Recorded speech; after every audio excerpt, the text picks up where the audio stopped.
The labor sector is playing a big role in this 2024 election. Kamala Harris and Donald Trump are battling for the support of different unions. Wrapping up just moments ago, Senator Bernie Sanders and the president of the United Auto Workers, Shawn Fain, hosted a rally in support of the Harris campaign. It was billed as a rally against corporate greed. Shawn Fain, the president of the United Auto Workers, joins me now. Shawn, good to see you. Hey, good to see you, Ali. Thanks for having me. Talk to me about your shirt, Kill NAFTA. It's just, look, we've all lived this. We've seen, since NAFTA's inception and 90,000 manufacturing plants roughly leave the United States. And that's what's hurt the working class in this country for decades. And, we've got to move forward. We've got to fight for these jobs. And that's the one thing I'll say about Kamala Harris and the Biden administration. They're the first administration in my lifetime that have employed, a plan for manufacturing. Over 20 plants are being built in this country right now. Many plants have already been built under their administration, bringing jobs, keeping jobs in America, and bringing more jobs to America. Workers that Donald Trump left behind in Lordstown, Ohio, when the GM plant there closed. Kamala Harris and Joe Biden, with their plan, built a battery plant there, Ultium Batteries, and hundreds of those workers from that Lordstown plant that were left behind are now returning home to Lordstown because of the work Kamala Harris has done. So let's talk about what Donald Trump is talking about. He's talking about tariffs. Obviously, for you and the UAW and auto workers, you would like to protect and build, as you said, more plants here, more manufacturing for cars. You'd like other countries, if they're going to build cars, to come and make their plants here. At the same time, you do not want to be in a trade war where people put those tariffs on U.S.-built cars. So how do you think about tariffs and where we should be in terms of trade agreements and tariffs? Well, look, I mean, it's pretty apparent that these trade deals have not, NAFTA especially, has not worked for American auto workers or American workers in general in any industry. And so, my opinion on NAFTA is simply this, and some of these trade deals, it's up for, to review again in 2026. In my opinion, if things don't change or we don't frame it to where it actually works for us and doesn't decimate our manufacturing base, then we have to abandon it. And,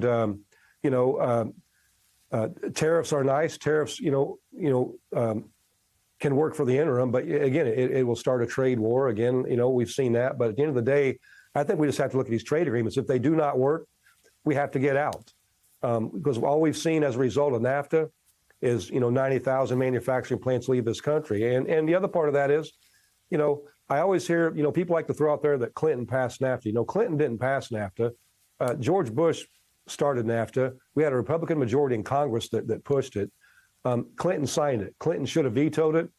I didn't vote for Bill Clinton for that reason back in those days. But Democrats didn't pass it. The only people talking against it at that time were Democrats. And so, we've got to put working class people first. And this whole fight is about corporate greed. No matter if there's trade laws, no matter if there's tariffs. The corporate world, the global corporate world, is always going to be chasing the cheapest dollar. They're going to try to exploit workers wherever they can. That's what we got to stop. We got to bring living standards up, not just in America, but globally, so that, we don't have that type of threat and that corporations can't abuse working class people like they do. We've had a remarkable year as it relates to collective bargaining.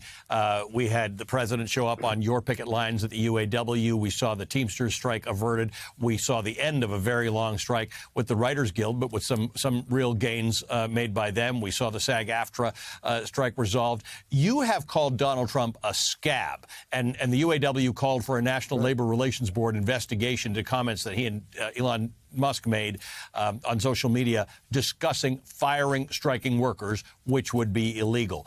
What's the update on that? But B, there's a deeper issue here, and it's the type of message that we're sending to American workers when Donald Trump says things like that.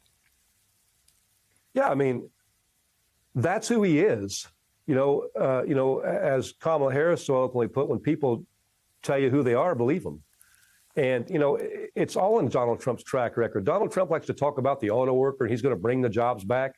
He was president. He didn't do anything to bring jobs back. Factory under his watch, and he did nothing. And it's the same thing. He talks about he stands with workers, with our members. He sits there, and then he sits there with Elon Musk and calls Elon the greatest cutter and celebrates him, and they're laughing about the fact that he fired striking workers. You know, I tell our members this all the time. If Donald Trump was president, there would have been no stand-up strike. They would have fired us all. You know, that's who he is. He doesn't give a damn about working class people, never has and never will. He represents the corporate class and the billionaire class, and that's all he represents. So we call him a scab because, you know, scabs are people that break strikes, that cross picket lines. Donald Trump has walked across picket lines before in his own building, in his own business, and he talks about firing striking workers. So Donald Trump is a scab. It's exactly what he is. Sean, good to see you as always. Thanks for making time for us this morning. Shawn Fain is the president of the United Auto Workers Union.